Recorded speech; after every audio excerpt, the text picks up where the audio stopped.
Okay.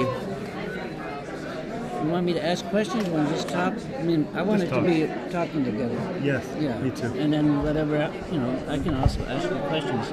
So, you seem to be on a exponential curve. Yes. That's kind of nice, right? It's nice. And I'm proud to see it. I thought that this is what would happen. Because I spotted you. Well, I'm out there. I'm old, and I can see younger people. And it seemed that you had a stability and seriousness of purpose that wasn't going to veer off into stupidity or something like that. I'm laughing because I resonate with that observation of others. Veering off into stupidity, I like that. Right. Yeah. So, anyway, so tell us something about what you're doing and what your plans are and how well it's doing, or anything you want to talk about, or ask if you have any questions for me. Yes, I do. Well, I'll share a little bit first. I've been at astrology now over 20 years, and it is, in terms of my professional life, it's not what I spend the majority of my time doing. I spend quite a bit of time writing, doing counseling work, research, but the majority of my time is spent instead with my clients and in groups, small group workshops, in a work of kind of sitting together to drop out of our intellects and learn and practice coming more and more consistently into what I call our human hearts. Okay.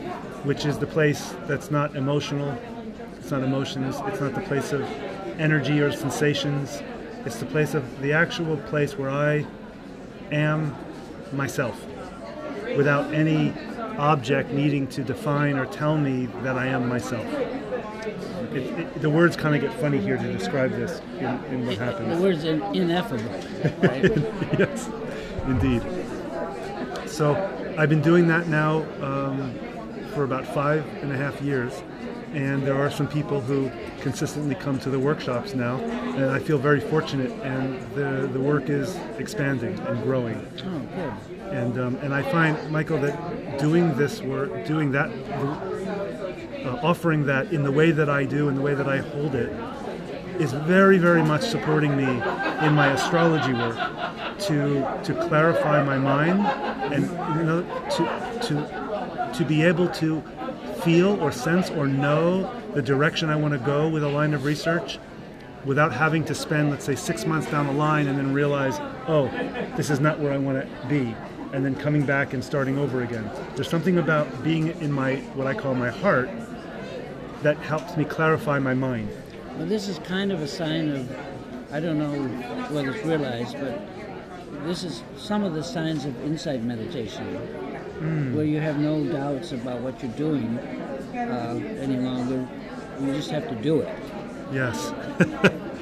No doubts about what I'm doing any longer. I just have to do it. And then, if I remember, I can't remember when we last saw each other, maybe the last one of these, but were you in New Orleans? I believe it was in Maybe UAC. Yeah, we sat together in your booth there. Okay. But, from my point of view, I felt I gave you my blessing, such as it is. Yes. And a couple others, but David Palmer was another one. Oh. David Palmer's really pioneering stuff. I'm sure that freaks these guys out. It does. He's reaching thousands and thousands of people. He's a serious astrologer. Yes. But he's also a good dancer and all kinds of stuff. And the DJ. And the music and the technology. It's wonderful. Right? Oh, yeah. No doubt. But so I'm sure he scares the crap out of a lot of people. And like, what the heck is astrology? But really, this is part of the future. You're representing another future, which I also endorse. And so I gave him my blessing, and I think I gave you my blessing. That was it. I do remember that, Michael. I just came off an interview with David. He asked me to be interviewed, and during the interview, live interview, no rehearsal, of course, we learned that we both have Mars in Scorpio, and we both have Chiron very, very, very close to the North Node. Wow. We both have that, and we were talking about Chiron and creativity. We were talking about our role as astrologers is a Chironic role, and vulnerability, and also with the Mars in Scorpio, it's like either I'm going to do with something 100% or why bother? Right. He did a video of me yesterday. Similar. Yeah. Not bad, but not what you guys talked about, but what we talked about. So, Yeah. Well, good. So what? So What questions do you have of me, if any? well, before a question, I want to just share some feedback. Since that last UAC, that's when my last book came out, and I remember having two conversations actually. One sitting down with you, and then one standing up. And since then, my clarity of my connection with Tibetan Buddhism. Oh, really? You've done any practicing? Yes, I am. Oh, yes, I'm definitely practicing. But I have not found a kind of, and I know this is how it's transmitted. You need the Lama is essential because the Lama is my representative of the Dharma. It has to be someone who's realized that can keep you from going the wrong direction. Yes. So I haven't. That blessing has not come. So I just do my practice, and I'm content with that. But when you say practice, it's the Heart Sutra. Oh yeah, that's one of my favorite things, right? That's the practice I do because I don't want to stray. I have no confidence that any other practice I know what I'm doing, or I certainly don't want to cause harm to myself or others. So I'm just staying in that practice, and sometimes at night we just move to a place where sometimes I'm not sleeping well. I get up in the middle of the night and I'll sit, and do the practice then. And you'll do the gata, you do Gata, Paratam, Gata, yeah, absolutely, yes, absolutely. Well, that's good. Yes. Whatever you're doing, I can't say, but it looks like to me a little bit that you're either into insight meditation or close to being in it. So, somehow, you always had a purity. Michael, thank you. Yourself. Well, you always had it. That's what I always saw. Totally different than other people who have different things, but that's the word, pure, right? So you probably don't have to. The Dharma is divided into what are called the preliminary practices, which are purification practices, and then the realized practices. And they have to do when you're purified enough that you can see yourself and your attachments become transparent enough that you can see through them and see beyond them, right? And for most of them, for me, it was very difficult. I had to do what I call they have the common preliminaries, which are the four thoughts that turn the mind. Yes. But then they have the extraordinary preliminaries, which are a series of very intense practices, like 108,000 prostrations on the ground, 108,000 100-syllable mantras, 108,000 mandalas with a copper plate and putting little things, and 108,000 guru yoga, and then 108,000 taking refuge. That takes quite a while. And for me, it was very hard to get through. And have you gotten through all of that? Oh, I got through of it, and I went to my teacher and said, okay, I got through of it, and what would you like me to do? And he said, he doesn't speak English, but through a translator, he said, well, okay, he says, you want to know what I would do if I were you? I said, yeah. I would do another Nunra. And I did. Another set of all those. Yep. And I did. But I'm just saying it Michael, to show you how hard it was for me to purify myself. And that was enough that then I was able to, what's important in these kind of situations, in Zen Buddhism of the Rinzai tradition, which are the ones with the koans, they have what's called kensho. Kensho is what you're trying to get to when you go see someone and talk about koans. Okay. In Tibetan Buddhism, it's called recognition. It's the recognition of how the mind actually works. It's more technically called the recognition of the true nature of the mind.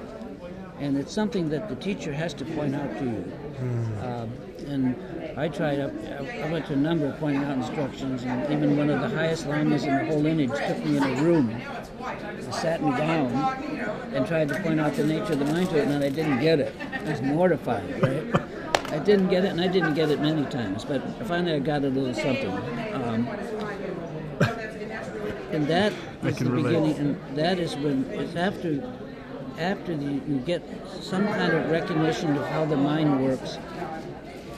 You get to realize how the mind works, and you no longer have any doubts, and you no longer need a teacher. I mean, you can have a teacher, and that's gravy, but you don't need one because you've been given everything you need, and it's up to you whether you feel like doing it or not. But you know how to do it, and you no longer have doubts about it. And then if you really get that, then you can begin to do insight meditation, which is, and for me, it was something that I discovered. I wrote a whole book about it, but you may have seen it, you may not. What's that book called? Well, one is called Experiences with Mahmudra. But unfortunately for many people, you just can't fall into it. No, right, yes. It's like there's a built-in safeguard somehow that you can't just fall, it won't just happen. I went to many different teachings, Yeah. and I never understood. But I finally went to one where it would be a long story. I'm not sure we would It's okay. want to go through with it, but I'm trying to think of how best to present it.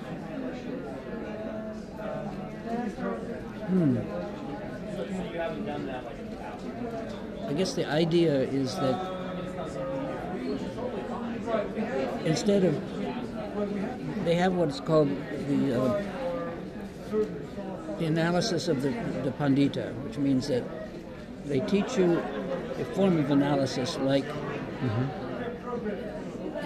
in Tibet they do it for 3 months. You go in and the teacher would say something like, ask you a question, and the question would be something like, is the mind red, the color red? And then you go off for 3 days and 3 nights and come back and tell the Rinpoche what you found out. And then he would say, is the mind the color blue? And you go off for 3 days and 3 nights. This went on for 3 months at least. But when he taught that, I would always say to myself, well, of course it's not red. It's not blue, right? And I did that for years. And then one year, I began to ask myself, okay, that these guys that are doing this, going in, they're not fools. They're very high-level people. They've done Undro and all that kind of stuff. It's not a joke. What is Rinpoche doing? And I finally realized what he was saying is not to go and conceptualize what is the mind, but to learn to go into the mind like you would go into an underground tent. It meant to go in and start moving the stuff around in the mind. Go in and start moving the mind around. And when I began to do that, I realized it was nothing mental at all. It was that we don't know the mind. And for me, it was like going into the mind and erecting like a circus tent or a big tent through sheer movement of the mind. But I was actually slogging through the mind instead of just quickly thinking, oh, no, not that. So that was the secret. Wow. And then I got the idea, and I went home. And maybe I'm telling you this, I don't usually tell people this, but you may need to hear it. I went home, and for 3 years, it took me about 3 years, I worked with the 4 thoughts to turn the mind, which was the first thing I ever learned, but here it was in the beginning of my Mudra training, you get it again. But I also sat on a computer and observed my mind all day long. Every time I would be interrupted, which is with kids all the time, I would stop what I'm doing as a programmer or whatever, which is very concentrated, and I would rest in the nature of my mind, and then I would dedicate any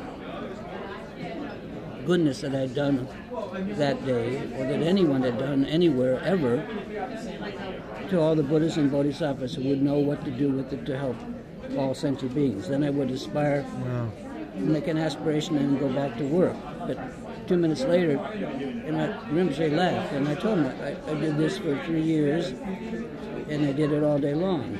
And this was a great practice.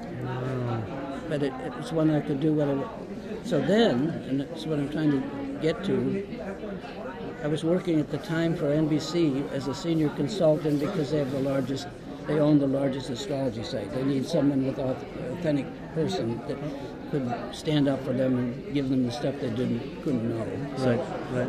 but they laid off 10,000 people, and I was one of them. So suddenly, at a pretty old age, I had no job. And I still had a family to support.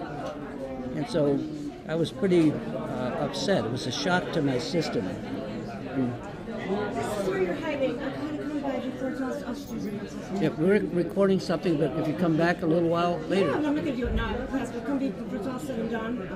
Okay. Thank you so much. Okay. So I was pretty dispirited, and shocked is a good word. And I stopped sitting.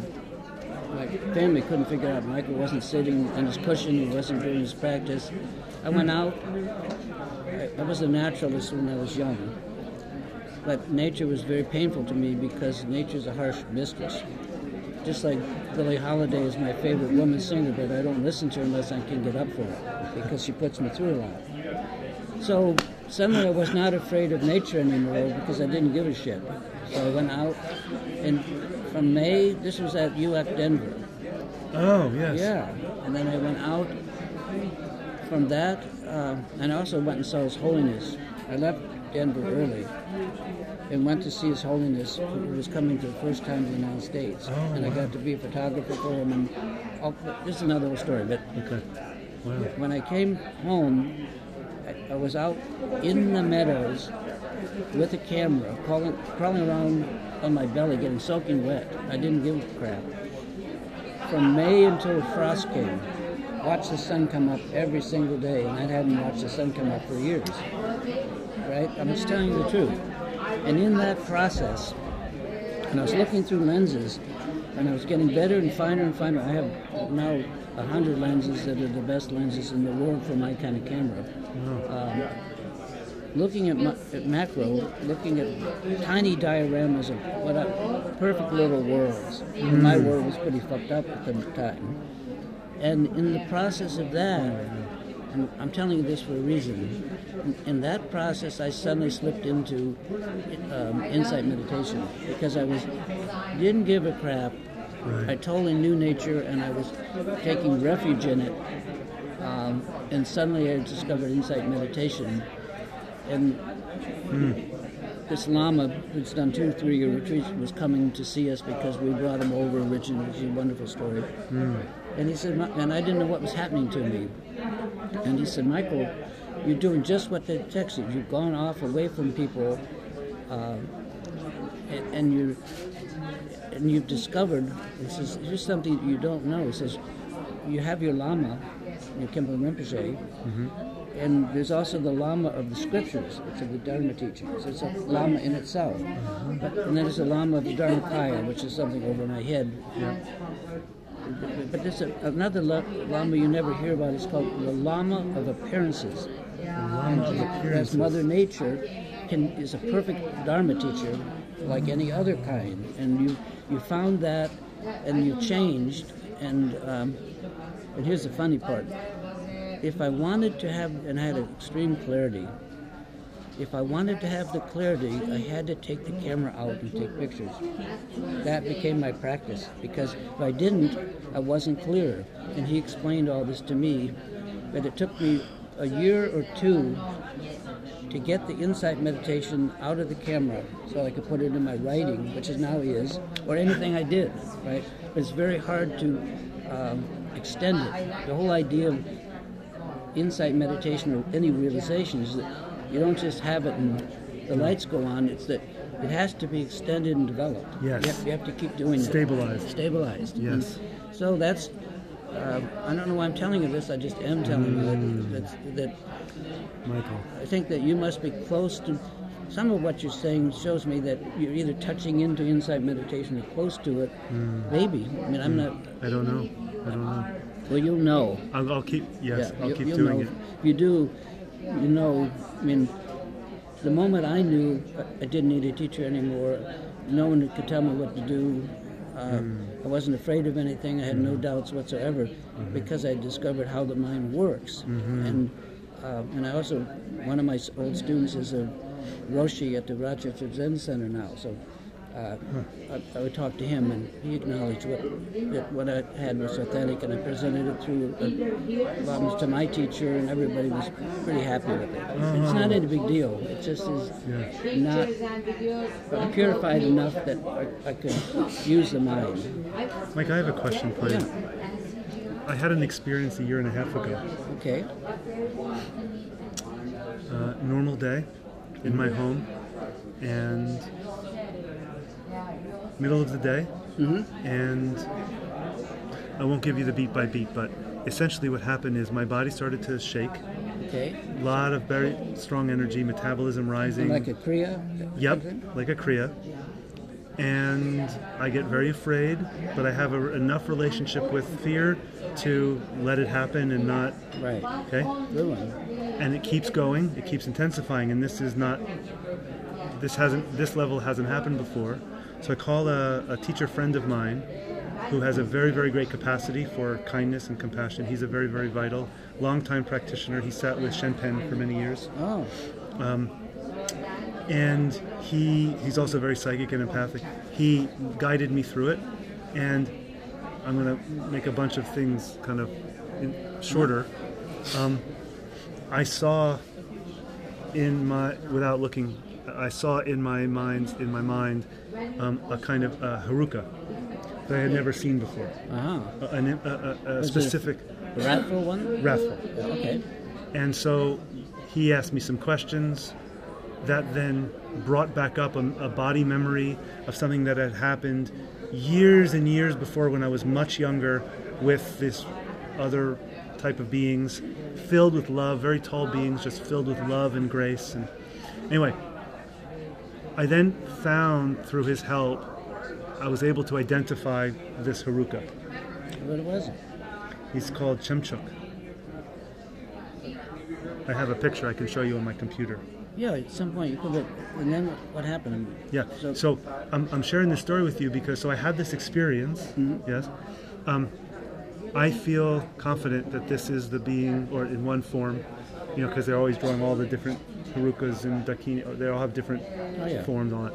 So I'm confident that that's referring to the one that was in my experience, and I haven't gone pursuing it. There was a visiting lama where I used to live who came in. I asked him the question, and my intuitive sense when I asked him the question about this haruka, it was like, and he just kind of stopped himself short and said, "I don't know anything about that." What did that mean? It's like he didn't want to tell me. That happens. Right, which is great. Well, yeah. I mean, he doesn't want he doesn't know me. He's just a visiting lama. Right. He's not my lama, So anyway, I haven't been pursuing this at all, really. For some reason, it's so inspiring. I look at the picture once in a while. Right. I'm not engaging practice. I'm not invoking nothing. It happened, because I have such deep, honor and respect for you, for what you've been through, also as a Western person.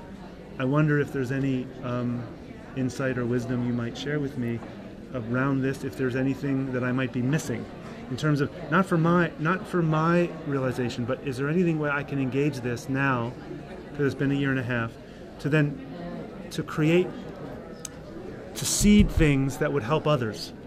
Yeah, well, my thoughts, I've been going to a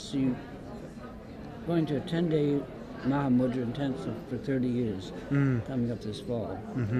And each time I would get 15 minutes with Rinpoche, which is, he has so many students, and Margaret would have 15, and we'd share them. We got half an hour. And that's nice. I would always tell them, I'd have dreams or I'd have experiences, and I couldn't wait to tell him. And in every case, what he said to me was, "Michael, those are just experiences. Don't think anything of them. Just keep practicing."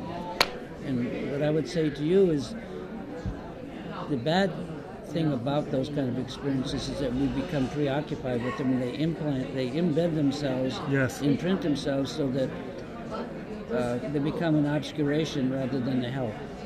And even though the most wonderful thing that ever happened to us, they can be the most awful thing for us too if we become attached to them. The whole idea of Buddhism is non-attachment. Yes. They don't mean stay away from stuff. It's not like Mahayana stuff. Right. I mean Hinayana stuff. Hinayana stuff, right. It's not make a big deal out of it, because then you'll stop growing. So I think the thing sounded like that was a wonderful thing. It doesn't sound like it was a realization fully, otherwise you wouldn't have any questions about it at all. That's right. So that what I would do is honor it, but not let it hold you back. Not Okay. but keep doing what you're doing, because it's like a raindrop before a storm. You want a storm, really. You don't want a couple of raindrops. Not that it was a big raindrop. I mean, that to me sounds like an incredible experience. It was an incredible experience, yeah, it But was. you want more of those. It was. One thing it took me a year to realize is anytime I find my mind going to why, that's attachment. I mean, to why it happened? Why it happened, why me, why then. It's all just reaching for something But- that is irrelevant. But what about the part of you that can't let go of it, and that loves it to death, right? I haven't gotten in touch with that yet. So I don't know that part of me yet. Well, the best thing you could do is honor it, Like you say, be honor it. grateful for it, but don't let it hold you back. No. There's got to be a lot more of where that came from, and it won't come out unless, as long as you hang on to that it won't happen again. I mean, that's what happened. I'm just speaking for me. That's what happens to me. Understood. That's helpful. That's helpful. Yeah, thank you. Yeah, it sounds good. Well, I think you're on a really, I can't say how important I think Dharma is to astrology. And I've been sitting here doing the people that came to my class because they couldn't get in, Yes, maybe 50 or so. me too. And I say, come and I'll look at your charts. I've been looking at scores of charts, which is tiring. Yes, it is. But introducing them to their helio chart. You got to start them all over from the, No, their helio chart is like a graphic mudra. Right. And I don't know if you've studied my helio stuff at all. I have, not recently, but I definitely have. I have, like I mentioned you the other day, I have several of your books. Yeah. Yes. Anyway, trying to, in astrology, the same way, similar to what I was telling you Dharma-wise, that when I first discovered the helio chart, I began to do all kinds of, this is in Aquarius and this is this and all the stuff that I knew how to do. But kind of like Atlantis arising, out of all of that came this understanding, like this. Look at whatever's here.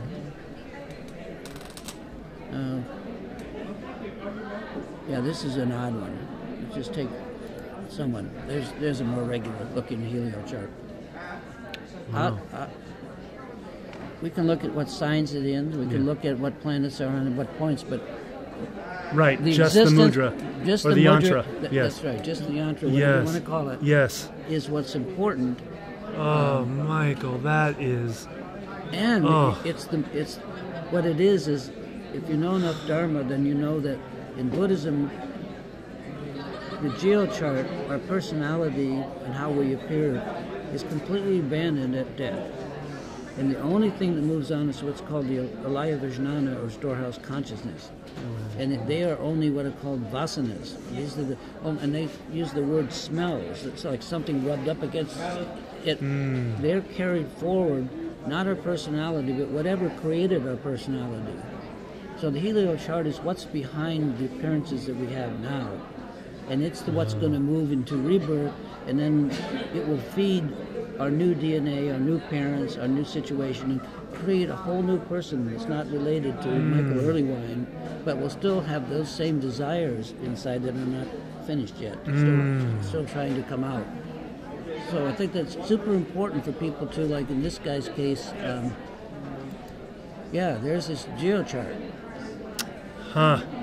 Right. But there's his, look at that, there's his helio chart. It will be very easy for him to transmigrate and begin to identify. But I did this years ago. I totally identified is my helio, so that is who I am. And the other one is just how I appear to people. Which is, I don't have the most fortunate appearance stuff. Wow. So, Michael. I think it's important. So I've been walking people through this for the last few days. So good. So good. Oh. Oh, so good. This is a powerful technique that just doesn't belong to me. No. It's going to be found out.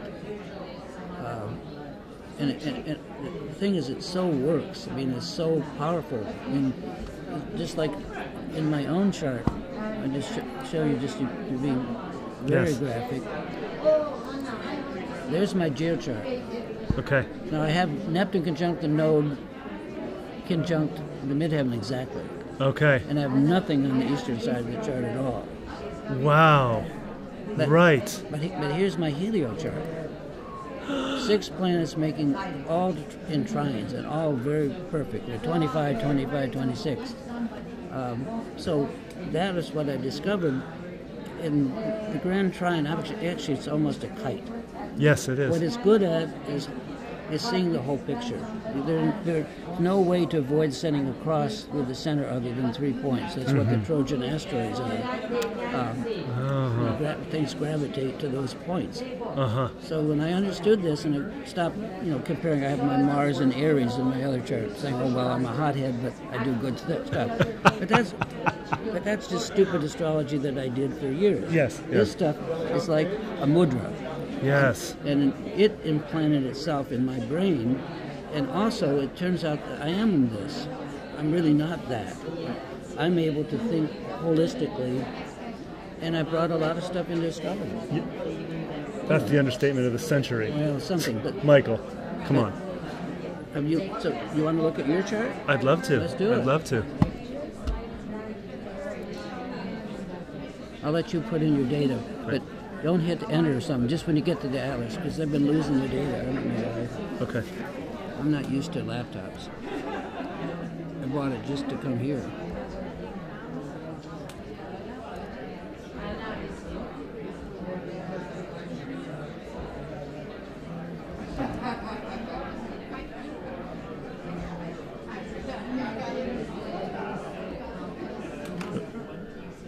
What's the trouble? Something... Oh, I didn't... Oh, it's Fef. It It's has not to be Fef. It has to be February. Okay. Oops. I'll let you do it. Okay, great. You So, probably do Control A let's do this. and do that too. Doing it again. And if it's too much trouble, I can do it. But it's just hard February. to do it.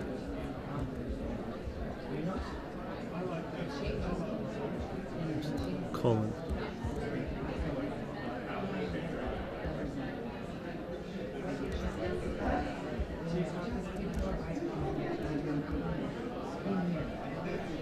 Is that right? Okay, let's check. No. Yeah, Yeah. Bronx, right? Yeah, Bronx. Wow. Okay, so now let's just see what we get. Let me just... Oh, does that look like you? Ascended at 20.5 Gemini. Yep. Okay, so this is the way I look at it. Uh-huh. Okay, and we can look at that, but let's see your helio. Right. Very different. Very different. And let's just take a look at... This is all... It has a single square, but this is all mental stuff. Yes. And a huge... It amounts to a drive, trying to fill the gap. That doesn't stop. It's not searching for anything particular, it's just searching. But here we have something more definite. Let's see what happens in terms of... Well, you have Saturn, Mars. So your Mars Neptune is not real. It's an apparent. It's the world of appearances, right? Yes. So that actually you don't have that, but you do have this. This is the helio, yeah? This is the helio. Okay. Because there's Earth. So let me just see. 6, 2, 8. It's a difficult one because you're trying to make a T-square. Right. You kind of make an opposition, which is good to have one. Okay. But these are mental events. This is basically, let me just see. Well, it's trying to be what we call a wedge. But this is one pattern that is complete, which is like being able to use the mind minutely to do tedious things, to do things a little tedious repetitively. Yes. It's a gift to do that. I make furniture. Oh, really? I'm a very amateur, but I love making furniture, and it is literally meditation to not get ahead of myself, and I think that's what you're pointing to. Okay, could be. Specific, repetitive actions. 620. It's really tricky. I'm trying to think what I have to... I mean, here again you have huge gaps, Yes. which means that you have an unquenchable drive. Mm-hmm. It's not going to quit. You don't have to worry about that. Right. Is it worthwhile? I mean, this is my helio, so it's not like my local self has. It's just my, as you said, my appearances. But this incessant drive, or does that need to be worked with, or balanced, or what the word is, absorbed, or Well, it has to be dealt with. Dealt with. But I find it just to be some ongoing drive, not going anywhere in particular. I mean, you may think you have an end and an end and an end, but it's just trying to fill the gap, trying to... yes. There's an old way of saying it. They say that a woman has a becoming dress. You know that word? Yes. So you never can really become it. You can only have it become like a becoming urge, in the sense that it's never going to be satisfied, but you can lean toward it. It can dress you, right? You can be. You can make whatever you want out of it, but it's going to be probably lifelong, and it's not quite balanced. So it's an unbalance that you're going to have to live with. Okay. But that doesn't concern me as much as this. I understand. This is trying to be a T-square. Oh, the Mercury, Venus. Well, but it's not. We can make a square. And also, in helio, it doesn't matter the orbs. Yeah, right. I get that. You get that? It only matters totally. whether there's something there or not. Yes. Like I say, if you're driving to Chicago and you get stuck in Gary, Indiana, you're in Chicago, right? Very good. So, let me just see here for again. 621. No, but see, this is... So, I'm not good at figuring this out. It's unusual. It's a bunch of things that are trying to be complete, and will be complete in different ways. Without necessarily having relationship with one another? No, the way I hear you is like a bunch of things trying to be complete kind of on their own. No, is that what you're saying? No. Well, yeah, somewhat, but they are relating. They are connected. They're just not connected in a normal way. Oh. They're unusual. Which isn't bad. It just is everything is what it is. Yes. You have this chart, but you're still you, right? Right. You haven't lost anything. Is this unusualness also, could this be the result of prior karma? Well, yeah, I mean, I think everything is a result of prior karma. Good point. Good point. It's what's called the Alaya Vijnana, right? Right. Storehouse consciousness. Right. It all just comes up. So I guess I probably can't interpret it well enough. I have it. Right, but I mean, there's no big patterns here either. This is the geo chart. Geo chart, right. You've got some recursive mental stuff.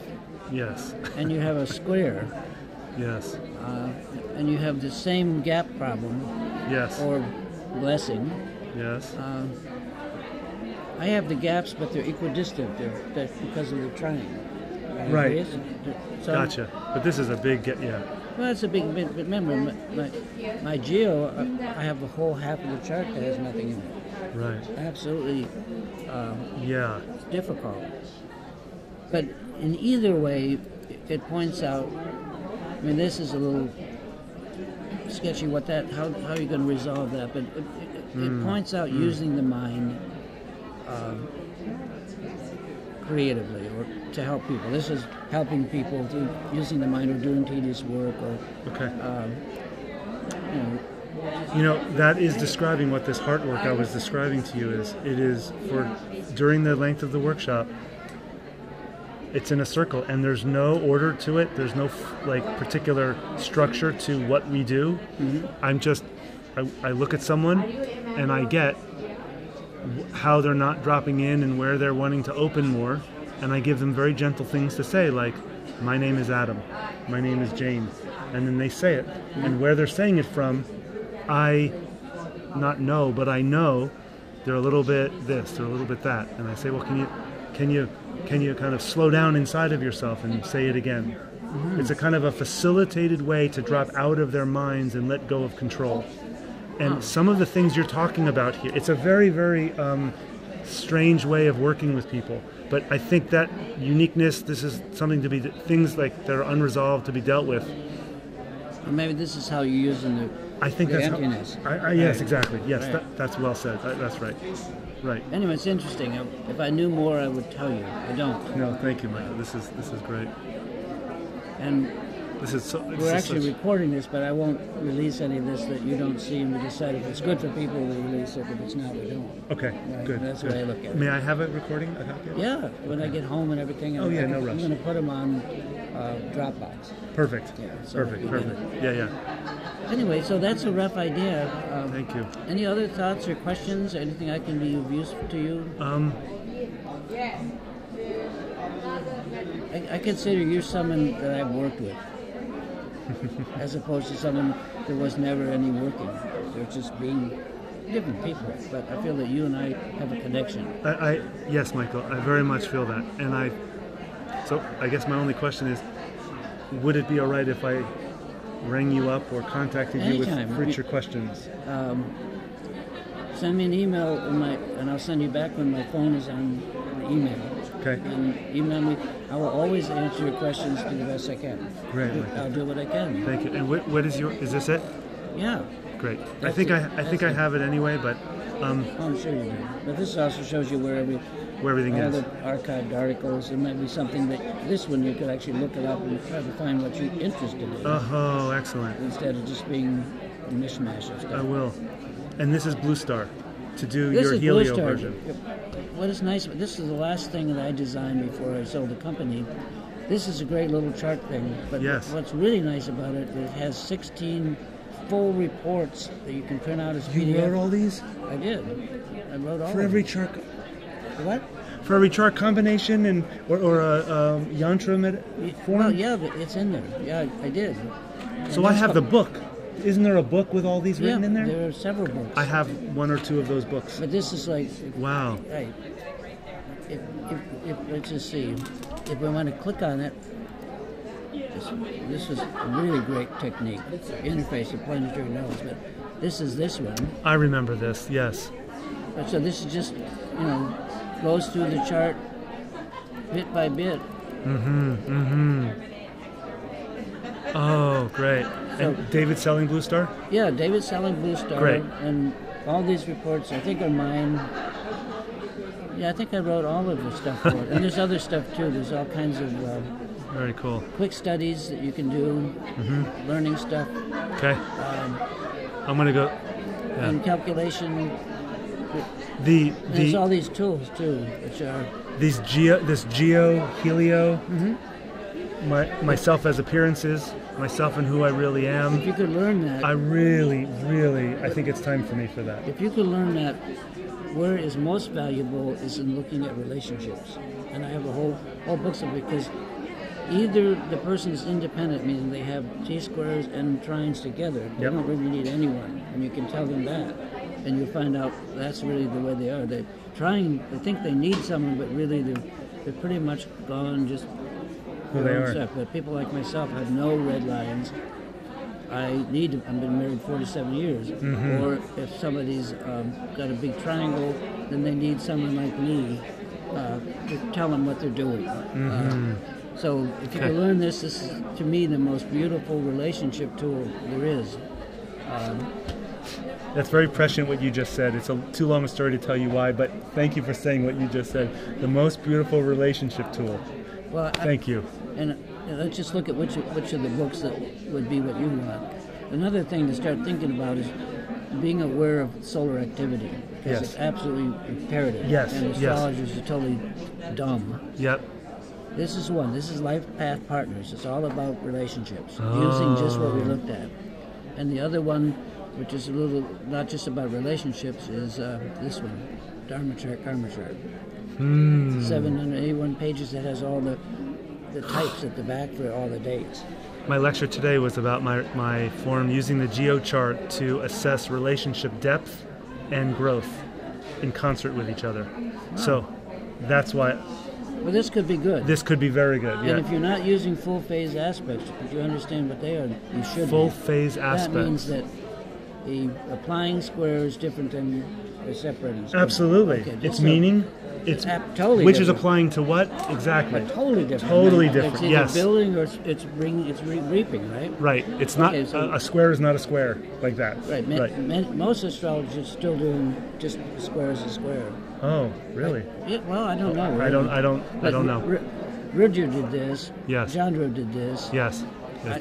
This I is the only follow thing. This only makes sense to me. It's a completely different part in the cycle between the two. Yeah. And also, not that you need it. There's 40-some books on training the mind and meditation. Where is this?